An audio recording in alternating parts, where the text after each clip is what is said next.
Jai Sriman Narayan.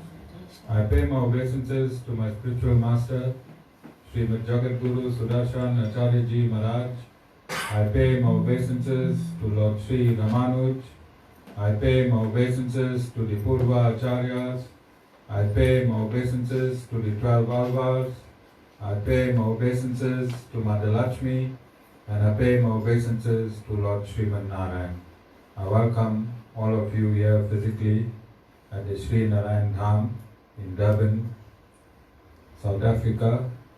I welcome those that's watching this discourse locally, nationally and internationally. And I welcome in advance those that's going to be watching this discourse when it is posted on YouTube and the various groups from around the world. In pursuance of our topic on oneness, inspired by the various tragedies that's taking place here locally in South Africa and internationally in terms of interreligious disputes, we have embarked on this series on discourses, not to show that any religion or institution is more bona fide than the next, but to integrate and show that all religions and religious principles emanated from a core fundamental substratum. So we have dispensed with quite a few topics thus far, and our current sub-heading is idolatry and idol worshipping. And I unpacked on Sunday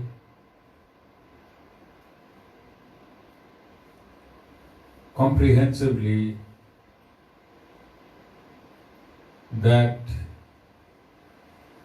idol worshipping in Sanatan Dharma does not fit in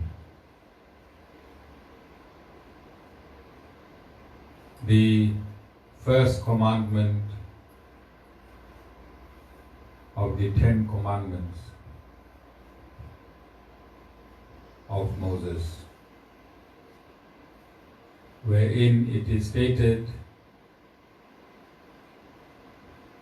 that one must not replace the Supreme Lord with any idols or any lesser gods.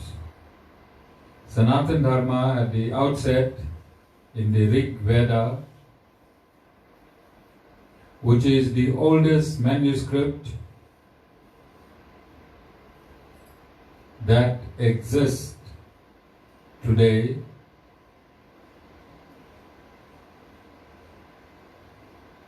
clearly states that there is one Supreme Lord. There is one Supreme Lord.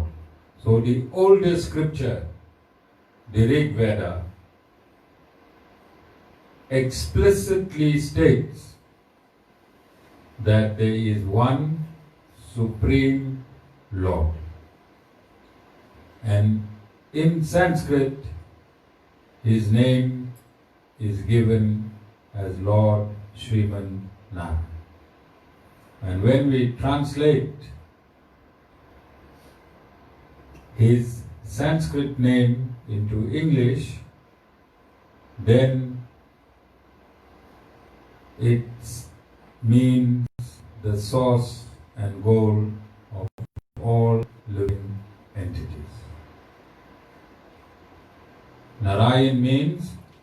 source and goal of all living entities. Source means it began from, and goal means it ends unto. It began from and it ends unto.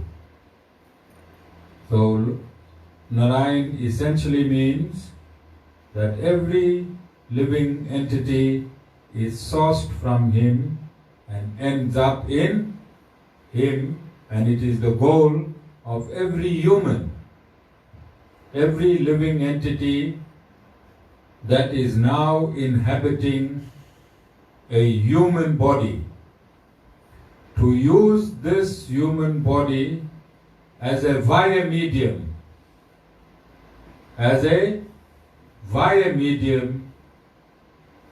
and end up in Lord Sriman Narayan again. Again. This is a Vedic injunction, and I've stated numerously that the Vedas are absolute, and it is absolute science. And in science we have equations. In science we have equations. And the Vedas give you the formulae for all equations that is relevant for your evolution as a soul. Evolution as a soul. So the Vedas is the library of information,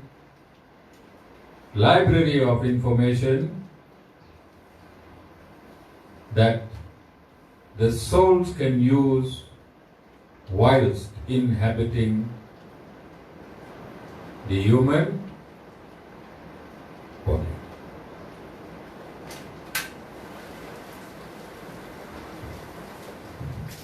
There's one soul entering.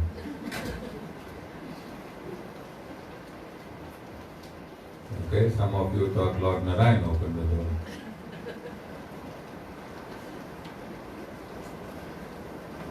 So we have to be reasonable, we have to be scientific, we have to be logical, and we have to be sensitive when we traverse from the oldest manuscript that is currently known to man through all the existing manuscripts that proclaim a particular religious principle.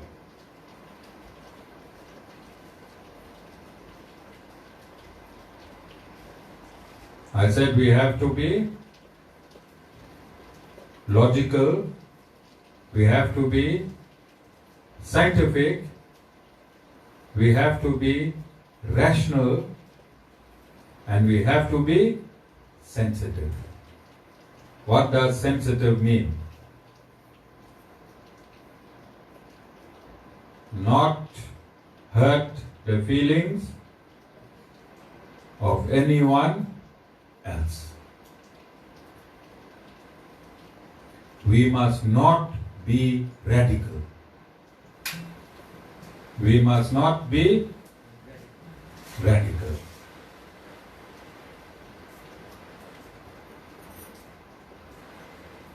But we must be rational. We must use the intellect that we have been awarded by the Supreme Lord to traverse this journey.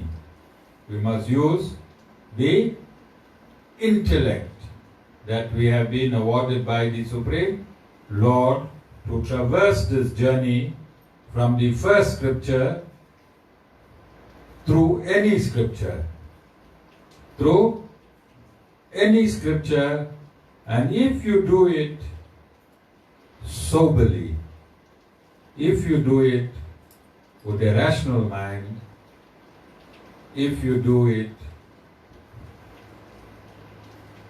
for greater humanity, then you will arrive at the same conclusion that I am arriving through these discourses. When I sit here and when I am discoursing this subject, which is very, very sensitive and which is causing great harm, and you'll notice from historic times to date, 50% of all battles are interreligious battles. 50% of all battles are interreligious battles. And it is continuing to this day in the 21st century. We're always fighting for a piece of land. We're always fighting for which scripture is more superior. And this is never ending. This is never ending. And this is why I'm saying we must not be radical and we must be of sober mind. We must be rational. When I discourse, I'm discoursing from the Vedas, I'm discoursing from the Torah, I'm discoursing from the Bible, and I'm discoursing from the Quran. And as I traverse through this vast sea of knowledge, through these various scriptures, my revelations come from the specific scripture itself. So when I talk on Judaism, then my revelation comes through Judaism. When I talk the Quran, the revelations come through Islam. And when I talk the Bible, the revelations come through Christianity. So I am not discoursing from the Vedas in a sectarian manner. I'm giving you jewels from every scripture.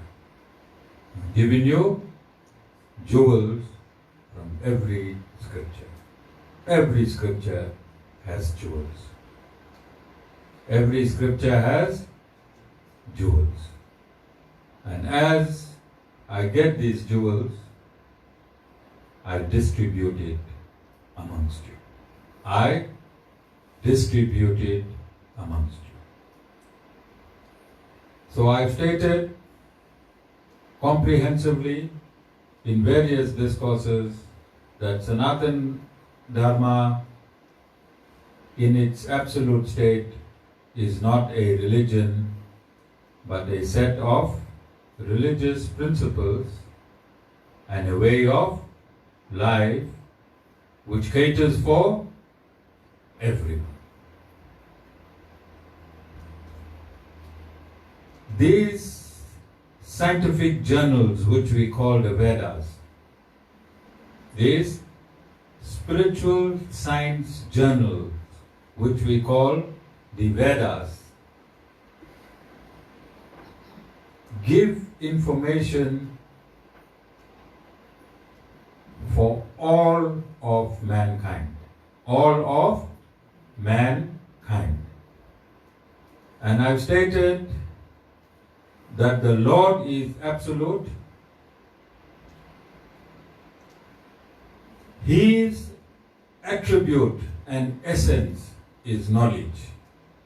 this knowledge is also absolute, and for this absolute knowledge to be distilled to humanity, it has to be given by the Supreme Person Himself, in person. In person. And last week, I stated in chapter 3, and I read a few verses, where the Lord incarnates to speak the Bhagavad Gita and summarize the entire Vedas. And when He incarnates to speak the Bhagavad Gita, He is called Krishna. He is called Krishna. Lord Krishna, the Krishna means all attractive. Krishna means all attractive. Isn't the Lord supposed to be all attractive and not most attractive, but all attractive, both as a being and encapsulating all His myriads of attributes. And that is why the Lord is called all attractive. Krishna means Lord Sriman Narayan on earth being called all attractive. And in chapter 3, he stated that whenever righteousness is under attack, He incarnates.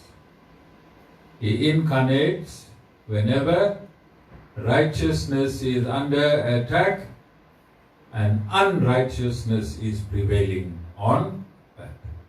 That is when the Lord incarnates, and when He incarnates to reprogram religious principles. And where does He reprogram it? He reprograms it through scripture, so that man might take this program and reprogram his own mind. The Lord won't reprogram your mind. If you're a murderer,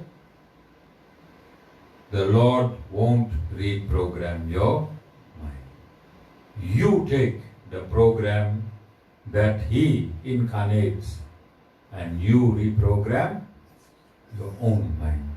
Your own mind. The Lord has given every human being a program to reprogram his or her own mind. It is up to you. It is up to you.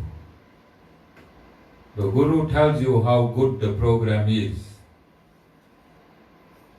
Rosh, the Guru only tells you how good the program is,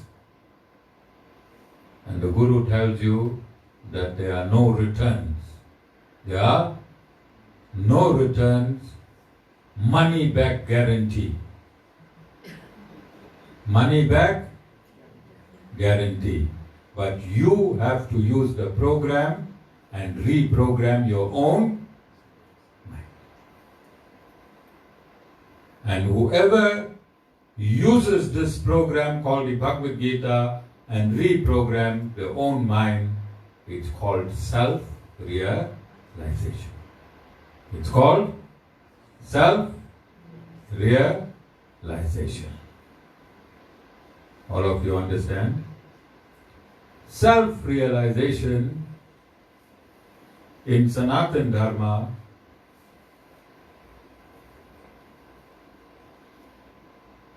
can fit in to any faith-based religions.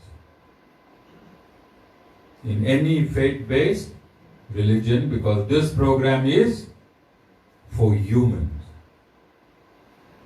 This program is not for religion, it's for you. Religion will teach you how to behave in a particular place, in a particular time. This program is not designed to fit in a particular place or a particular time. It is designed to fit in everywhere, all the time. Everywhere, all the time. You understand? All of you understand? So the very first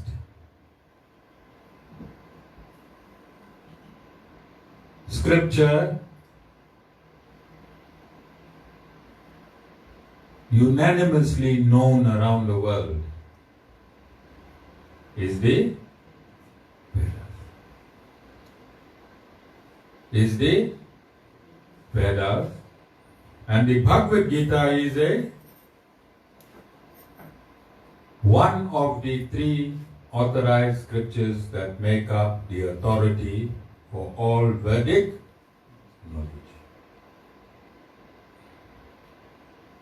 And it is spoken by the Supreme Lord Himself. Okay? So this conversation is only in 700 verses. Only in 700 verses. Mama, after a long time now, you hearing the 700 verses every morning?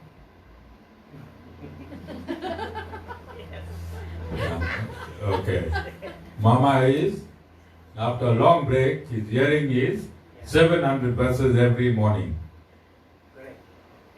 Every morning, early in the morning. Alright? Is it hard? Is it hard, satisfied, to buy heart these 700 verses? Because Mama hears 700 verses, you hear 7,000 every morning.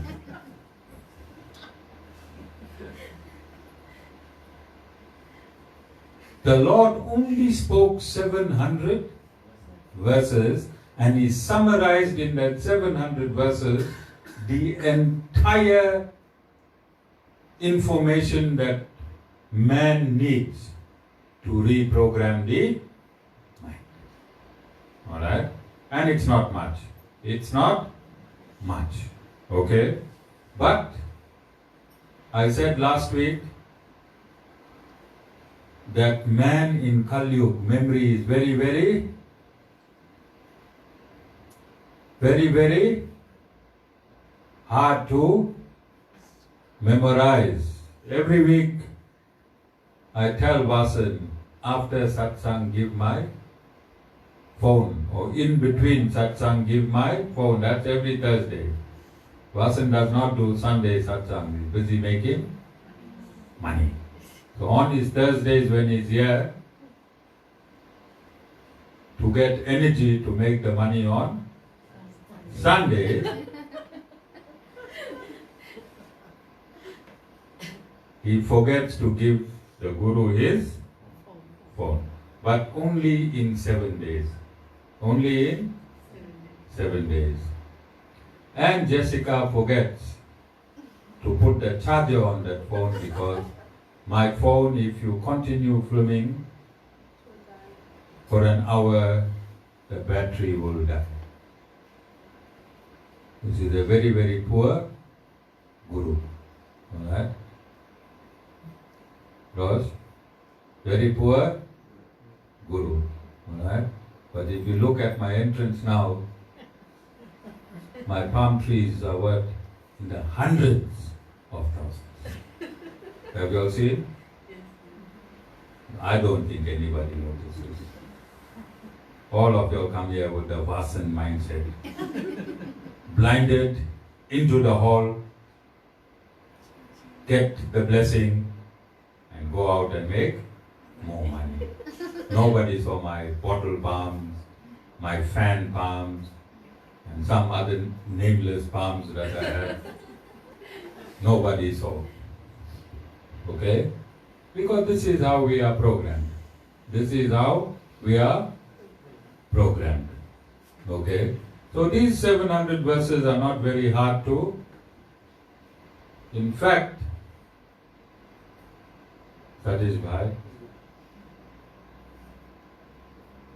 to hear these verses, these divine verses, there's such a good feeling after the bombardment of zillions of verses you heard since your marriage. These verses, absolutely nectar, absolute nectar. Alright? You will be well prepared to hear these verses. Jessica prepared you. You're a master in learning these verses. Only 700. Okay, Mama, you too? Mama is getting there. Next week I'm going to ask you 2 verses. Not from there, from here. Okay? All of you understand? So I want to read. You see, the Lord is absolute. When we say the Lord is absolute, I also stated on my Sunday's discourse that the Lord is omniscient, omnipotent, and omnipresent, which means He's present now, in the past, and in the future, and He knows. He knows everything simultaneously. The Lord knows everything simultaneously. Right now the Lord knows the next billion years how many chicken Rosh Bhai will eat.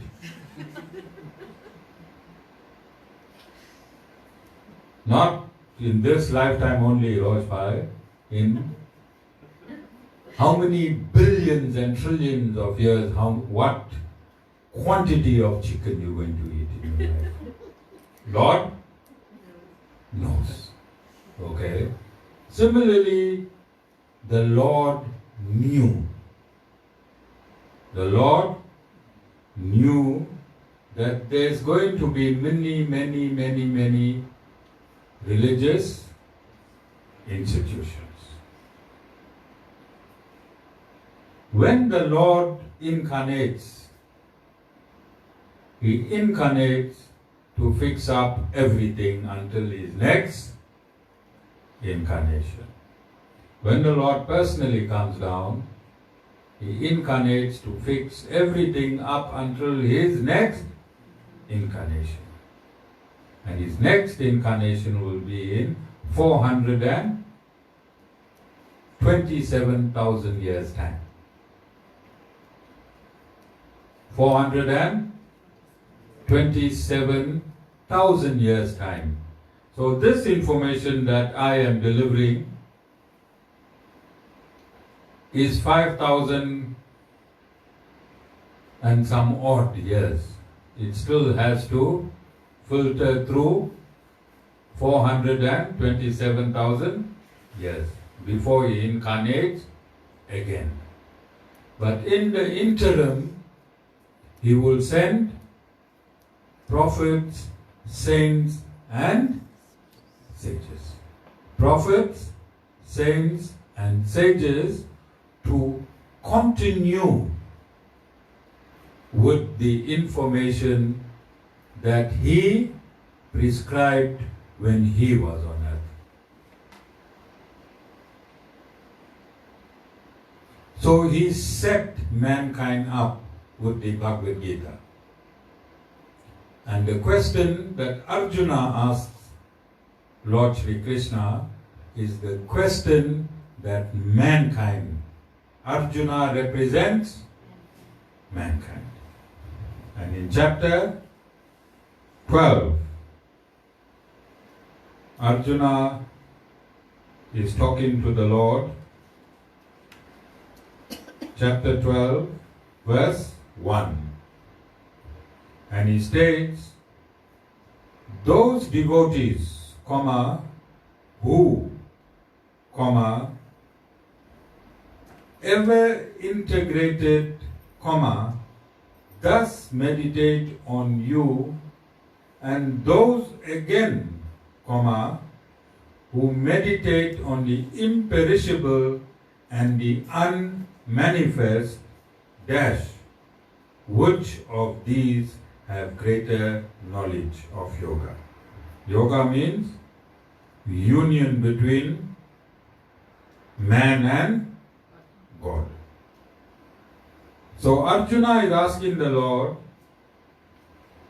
there are those devotees that worship you in your personal form, and those devotees that worship you in your unmanifested, impersonal form, where there is absolutely no form or image.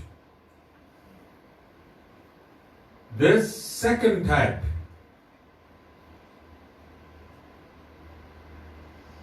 are the followers currently of Islam. In Islam, there is no image of the Lord at all. No image of the Lord at all. So Lord Sri Krishna already stated 5,000 and some odd years ago that there would be those. But before Lord Sri Krishna stated, Arjuna asked the question, of these two types, who would be greater? Who would be greater? And the Lord answers,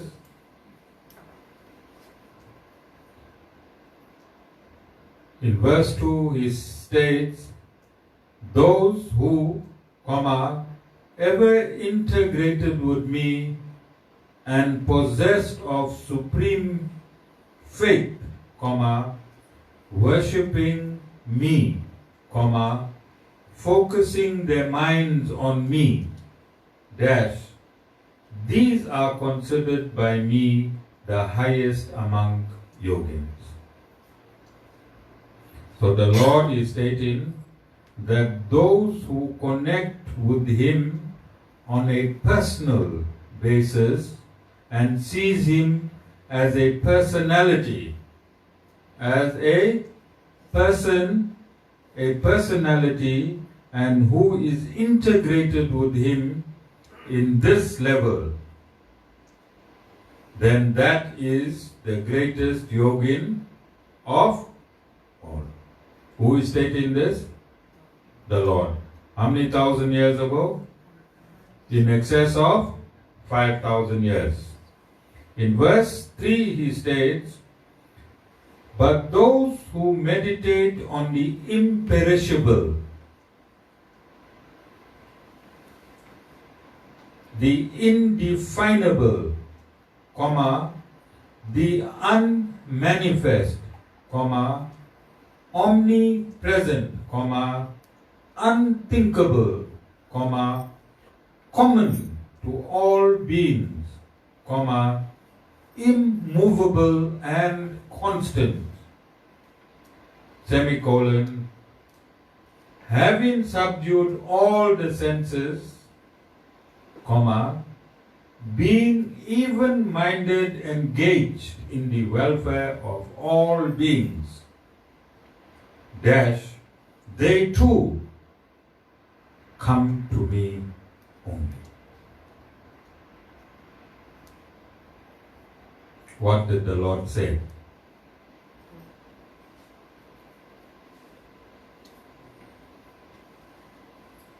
If you're a devotee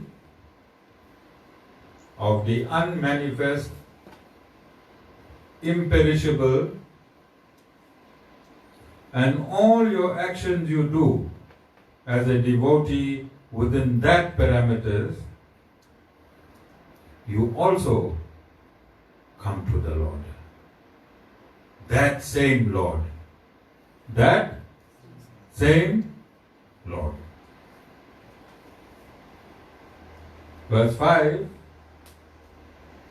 greater is the difficulty of those whose minds are thus attached to the unmanifest. Greater is the difficulty of those whose minds are thus attached to the unmanifest. For the way of the manifest is hard to reach by embodied beings. Hear what the Lord is saying? It is difficult to worship something that you cannot envision. The Lord is saying it is very, very difficult to worship some entity that you cannot envision. And it is difficult for the mind to attach to that unmanifest entity.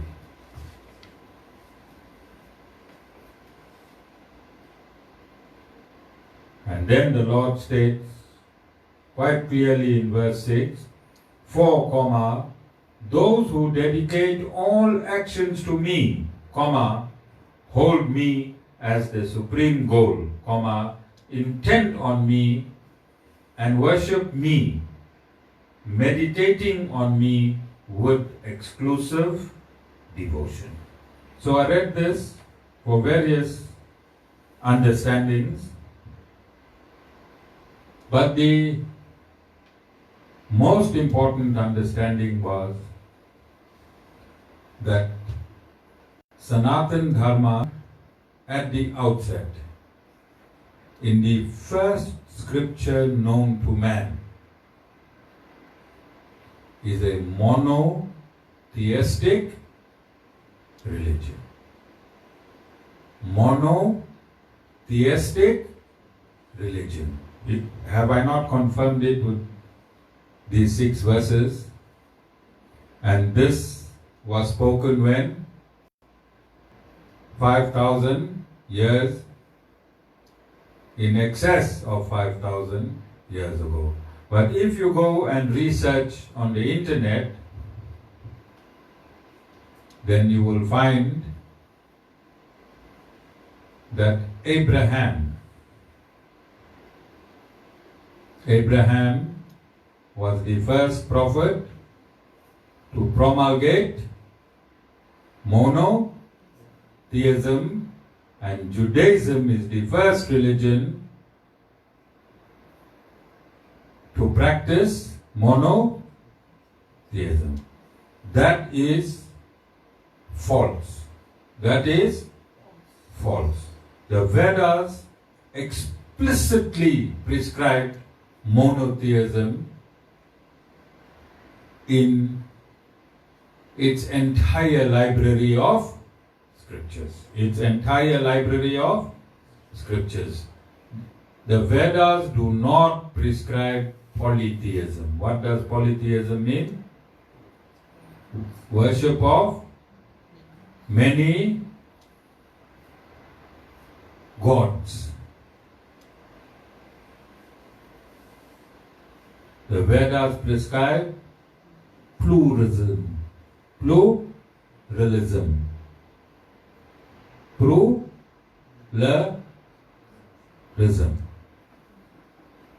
What does that mean? Worshipping the one Supreme Lord in His many manifestations. Worshipping the one Supreme Lord in His many manifestations. So it is time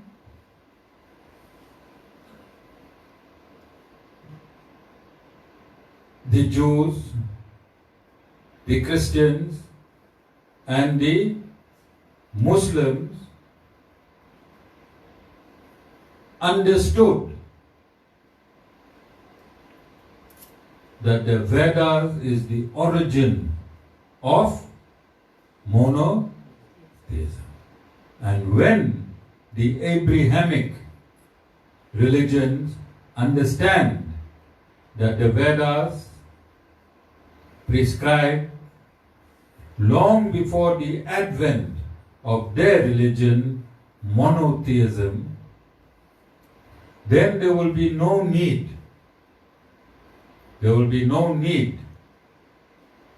to engage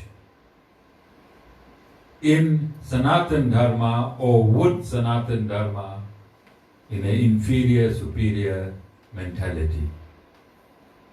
There will be no need or no necessity to engage Sanatan Dharma with a superior inferior mentality.